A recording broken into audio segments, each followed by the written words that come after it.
Hi, I'm Noam Wasserman, Dean of the SciSim School of Business at Yeshiva University. I was a longtime professor at Harvard Business School, an entrepreneur, and a venture capitalist. I wrote the bestseller, The Founder's Dilemmas. And I'm Charlie Harary. I've been working with companies for over 10 years. And that book, The Founder's Dilemmas, and the challenges faced by the 10,000 founders in it is the basis of this podcast. We are delving into the issues faced by startups to help you avoid the pitfalls that claim so many good companies. Let's get started. And hello, everybody, and welcome back to the Founder's Dilemmas podcast. I'm here with Dean Noam Wasserman, and it is great to be with you again. Dean, what do you have for us today?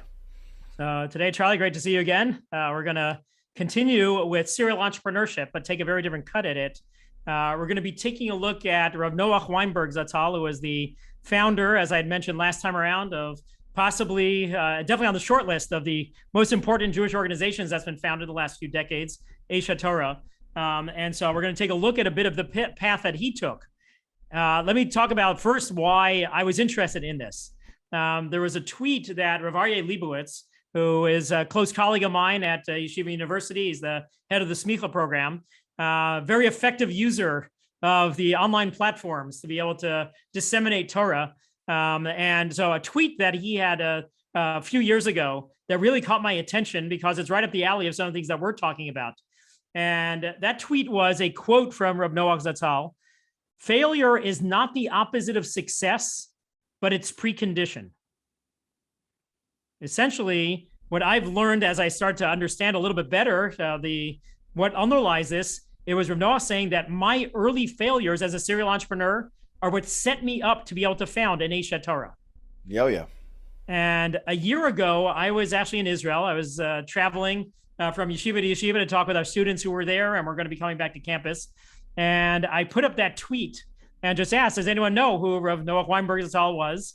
And the second row at Yeshivat Shalavim, my alma mater, hand goes up, and a student named Justin said, yes, he was my great uncle. Wow. I was like, golden. Like, can you tell me about this huge person? A bunch of the details around what does this tweet mean and where was it coming from? And a bunch of things that he said sparked my interest in learning a lot more about Rabbi Weinberg. And so when I got done with that trip, I dropped a line to the CEO of Aish HaTorah, Rabbi Stephen Berg. And the next day, and I asked him essentially, how can I learn more about Rav Noah? And the next day, his son, Ellie, who is a student of ours at SciSims, walked in the door with a signed copy of a biography of the best of the biographies of Rav Noah, written by Jonathan Rosenblum, for me to be able to learn and read a whole bunch more about it. And filled in a lot of the gaps for me, but also there were a few other questions that I had. And so just last week, I reached out to the author, to Jonathan Rosenblum, and talked with him about a bunch of the ins and outs of it so that we can be able to understand his story a little bit better. And those are several of the things that we can delve into in this portion that we're doing on serial entrepreneurship. But it also gives us a chance to be able to do some review and extension of a variety of the things that we've talked about through our first dozen episodes.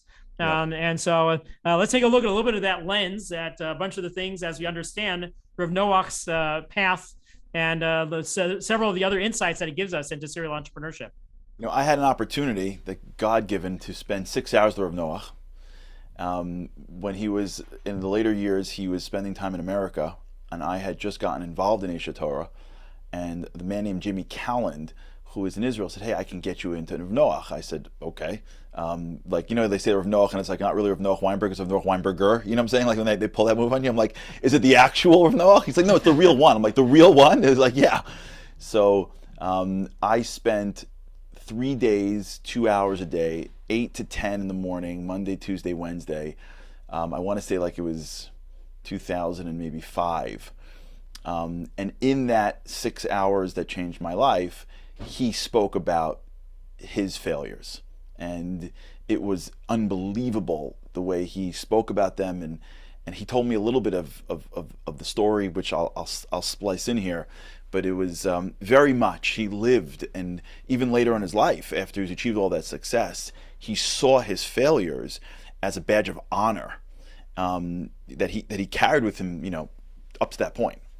Okay, no, that's great. Looking forward very much to learning from that. And but you're talking about embodying that tweet that Rav Lewitt had put out Yeah, there yeah, big about the time. precondition for my succeeding was the failure, and Yep, going back to the intentionality of learning from the failures and other things like that. And yep. so let me lay out some of the pieces that struck me, and then I would love to hear which pieces you learned from Rav Noach that would complement them. So first off, let's start off with the co-founder problems. The second to last venture that he had was something that was called Shema Yisrael. It's what then got renamed into, relatively speaking, when he and his co-founders were fighting there, got renamed into Or Sameach, which is now also a major institution. But he was the real core founder at Shema Yisrael. He'd actually gotten a warning from Rav Yitzchak Hutner Zatzal before he founded it. This is actually a quote right from Yonasan Rosenblum's book. Don't take any partners. And then Rav Yonasan injected in parentheses, a matter in which Rav Hutner had his own bitter experience. So like both of them had made the mistake of taking on co-founders in the wrong ways, several episodes that we've focused on in terms of being able to make that happen as a plus for when you're doing it. The unthinking co-founder is where you're going to head yourself into all sorts of problems with it. He ended up co-founding with 3 of his best friends. And so another one of the topics that we've already gone and tackled. He was the real founder, but essentially all 4 of them felt like they were equal partners in this venture. And so we're hitting right now on all 3 of the R's, essentially, that we had hit on during our episodes, the relationships that you tap, the roles and decision-making, and the rewards that you have within the venture. One topic for a future episode that we're going to do is how are the rewards different in a nonprofit, like one of these yeshivas, like the one that we're going to take a look at later on when we talk to a founder of a nonprofit. But in terms of all of this, it's embodying the core dilemmas, the core pitfalls that we took a look at early on with co-founders. They ended up having all sorts of disagreements over how to educate the next generation of students. And so, for instance, the other 3 believed in the standard yeshiva model, that having the Talmud, having Gemara be a core of what you're educating is critical for it to be the centerpiece. But Rav Noach, for what he wanted to be able to do, he thought that that was leaping too far ahead, that he wanted to take a bunch of the people who would be able to benefit from having a bigger picture rather than heading into the details of the Gemara, people who would be able to benefit from being able to see his 48 ways. I don't know if you got into that with him, if you covered that during your 6 hours and other things like that. Several things that he honed on the curriculum and how to be able to educate the young of the new generation and other things like that. And so they had all sorts of disagreements, a very bitter split over their vision pedagogically of the education that they should be doing. And because of that, he left the venture and left it in their hands to be able to create what became Or Sameach. But is also a very pointed quote that we have from here, from the book. Not only did he lose his partners, but also his best friends. And the quote is, the breakup of Or Sameach meant the loss of 3 of his closest friends, perhaps his closest. So it's not just the venture that you're going to have all sorts of problems, and then everything could go on all nice and well with the people that you had co-founded with, your best friends. We talked about the playing with fire. We talked about how you get burned by the damage that is caused to the cherished relationships. Rav Noach was embodying that also with the way in which it was never again the same with those people. So that's the first of them. I would love to hear more if you have other insights from that. I'm reflecting on, I'm forgetting her name, that the woman that you had mentioned that came into your classroom that started the company with her husband, and that ultimately told the classroom they got divorced. Like, I'm reflecting now that one of the pitfalls that you want to work with the people that you're related to, and how often that happens when you make those decisions as to seeing the back end of what happens when it goes wrong. To me, just hearing this, though, the distinction that I'm creating here, which is I think important in this case, is the idea of the ideology behind a business, right? And the distinction there, right? In some cases, it's just a way to make money. In some cases, it's a life. And clearly in Rav Noach's case, this wasn't a business, this was his life. And so he was so ideologically focused that he couldn't stomach to go elsewhere and do it any other way. And it's interesting just how founders need to have that much passion for what they're doing to be able to be serials, to be able to go out and do something. And it manifests sometimes when there's a breakup. It's too hard because the opinions are just too strong. Yeah, no, it's definitely the case for Shema Yisrael and Yeah. the way in which he was founding that, who he was founding it with, how Yeah. they founded it together, and other things like that. So Next, one thing yeah, I'll go jump ahead. in. I think Shema Yisrael was number 9. I think on the list of things that he founded, Shema Yisrael was the 9th thing that he founded. When we were in the room together, he told me he started 9 organizations. Along the way, Shema Yisrael was one of them, but there were 9 that he started that all came to failure before he got to Aish HaTorah. Oh yeah, that's really interesting. That's actually one of the things I was watching for in Jonathan Rosenblum's book. I really understand because there's I think it's from Mishlei where they have the what is it tzaddik that he fails Right. 7 times and still gets up. I was Yeah. hoping it was going to be 7 foundings that Right. he had on the way to Yeah. getting up to be able to do Aish HaTorah. In his book, it looks more like it was 5 on the way to it, but it's very intriguing to see what a founder considers a founding Yeah. versus what other people might from the outside look at it. Right. But in some ways, that's like double the 4 venture research that we had tapped last time around to be able to see how you can finally be able to harness everything and be able to do a number 9, persist through that with the vision that you have of how you want to be able to change the world. Is a very impressive piece of what he was able to persist through. And what you learned last time is that as opposed to changing industries that founders do when they fail, he never did because he just kept sort of headstrong in the right area with his own specific nuance, but he didn't, leave and go into something else. Yeah, well, I didn't go into something else, but this is the second of the ones that it struck me about how he actually changed the, if you will, product. So there was the Yes. initial vision that he had for the product and how he had to learn that it was not fitting the vision that he had and where the market was and things like that. So in an earlier one called Dreshlitzeon, this is back in 1965. It possibly was his first ever real venture that he was founding. What he decided to do, what he wanted to do in his vision, this is again coming from Jonathan's book, he wanted to train a nucleus of young men from yeshiva backgrounds in how to be able to educate other people about Judaism. And so that was his initial approach, being able to take traditional people and have them be deputized. The next effort that he had, it was actually the 1967 war that led to the demise of that yeshiva. But so he decided to get back on the horse. The next effort that he had was called Echad, which actually has some ironic elements to it with Rav Hutner's advice to him that you should be Echad, you should be the lone founder. You should not be going and co-founding things. But Echad also failed. And it was with using that same kind of approach that he had. And the quote from the book, that second failure to enlist those who were born into Orthodox families in his efforts, so the same kind of way that he tried to take the traditional model, caused him to begin to think about those instead who themselves had gone through the teshuva process, had not been familiar with Judaism and learned about it. Let me deputize them as the primary foot soldiers in the revolution, as Rosenblum talks about it in his book. And so he had to go through those first 2, realize that I should focus on a different customer, a different type of student, have them become the ones who are going out to be able to take my mission and be able to spread it elsewhere in the world. And it's only after going through those earlier ventures that he did that. In some ways, the breakdown that we had at what became Or Sameach, Shema Yisrael, is similar to that. Whereas 3 co-founders still wanted that old model, bring in the classical yeshiva people to be able to learn. And he was saying, no, I have to bring in a very different raw material. And that was a bit of the divergence that they had. Yeah. What's fascinating, though, is when you look now, years after his death, a lot of those deputizing efforts have really worked out, right? Take Project Inspire, which is really his vision of what he calls awaking the sleeping giant, which is the deputizing of the Orthodox community.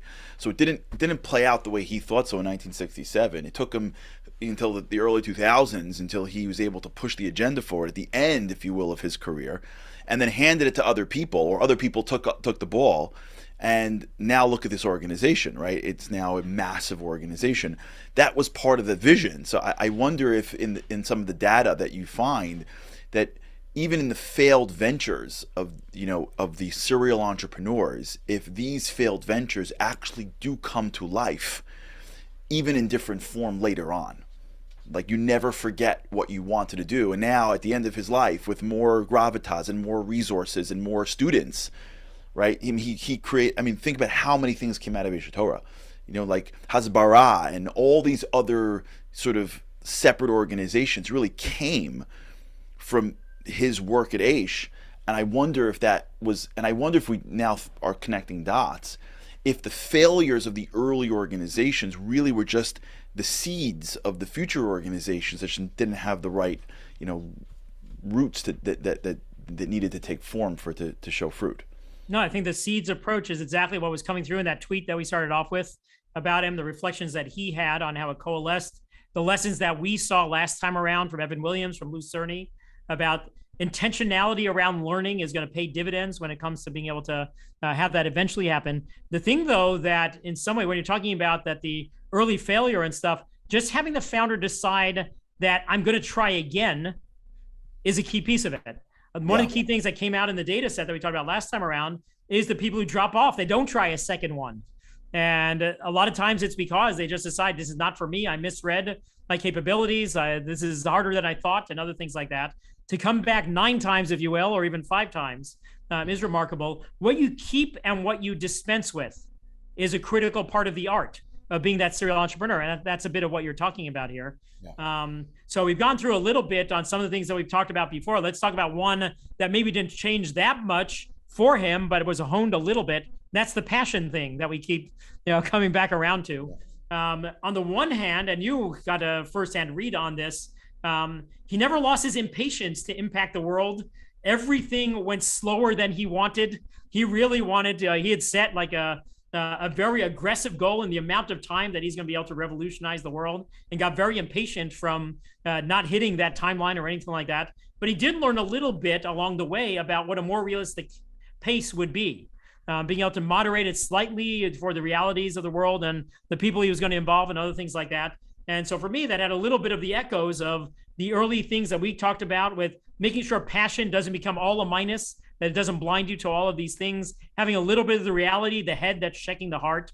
And so there seemed to be some evidence that he was able to bring the two of them together, a little bit more of the realism, a little bit more of the head, but still maintaining that passion that he had to be able to change the world. I wonder where, and I wonder if you see in your research where this plays out. Rav Noah had a very interesting relationship with Hashem, with God, right? He felt very much that God was doing the work, and all he needed to do was sort of start it, because with God, anything's possible. I remember being in the room, and he told me the example that was a famous example he's given before. I've heard it on many of his tapes, which is the directing the crane, right? When you see a construction site and there's a guy in the bottom sort of directing the crane, like he's not actually moving the mountain, he's not actually breaking the house down, but if you don't look up, it looks like he is, right? And that's how we are, meaning all we got to do is do a little bit, and the power of God flows through us and the world changes. And I wonder, if you think about it, where that fits in, right? It clearly fits in the religious stuff, where Rav Noah felt very strongly that it was his responsibility. I remember being in his office. He must have been in his 90s or his 80s. He was yelling positively about the Jewish people. Like he never slowed down. He never said, "Okay, I'm done." Like he felt the mission of trying to bring Jews closer to God in every fiber of his being to the end of his life. I wonder where the belief in the higher power piece comes in the larger business world. And I'm saying this lahavdil. I don't in any way are connecting the two, but I'm thinking about John D. Rockefeller.